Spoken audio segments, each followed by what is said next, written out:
பிரபல நடிகர்களின் பிறந்தநாள் மற்றும் படத்தின் ஆண்டு விழா நாட்களில் அவர்களது வெற்றி படங்களை மீண்டும் ரிலீஸ் செய்வது தற்போது தமிழ் திரையுலகில் புதிய ட்ரெண்டாக உள்ளது.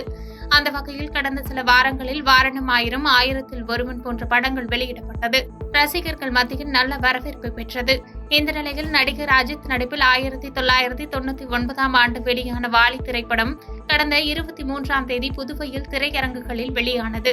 இந்நிலையில் நேற்று ஞாயிற்றுக்கிழமை என்பதால் மாலை நேர காட்சிக்கு புதுச்சேரி அஜித் ரசிகர்கள் ஒன்று திரண்டு ரீ-ரிலீஸ் ஆன படத்திற்கு அஜித்தின் பேனருக்கு மாலை போட்டு பாலாபிஷேகம் செய்தும் பட்டாசு வெடித்தும் தியேட்டர் வாயில் முன்பு நடனம் ஆடி படத்தை வரவேற்றுக் கொண்டாடினர். இந்த நிலையில் திரையரங்கு வாயில் முன்பு திடீரென ஒரு பேனரை பிடித்தவாறு இருந்த அஜித் ரசிகர்கள் அதில் லைக்காவை காணவில்லை, விடாமுயற்சி டைட்டில் விட்டு 300 நாளாச்சு, படத்தோட அப்டேட் என்னாச்சு, கண்டுபிடித்து தருபவர்களுக்கு தக்க சன்மானம் வழங்கப்படும் என தங்களது எதிர்ப்புகளை தெரிவித்தனர். படத்துக்கு ரீ-ரிலீஸ் போட்டிருக்காங்க.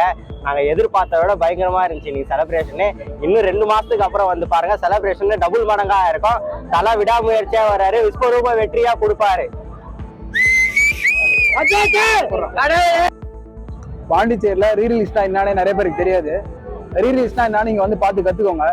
நிறைய பேர் ரீ-ரிலீஸ்னா வந்து சும்மா வருவாங்க, படம் பார்த்துட்டு போயிடுவாங்க. ரீ-ரிலீஸ்னா வந்து இன்னைக்கு நான் ஒரு வீடியோ போடுறோம், அந்த வீடியோ பார்த்து நிறைய பேர் பார்த்து தெரிஞ்சுக்கோங்க.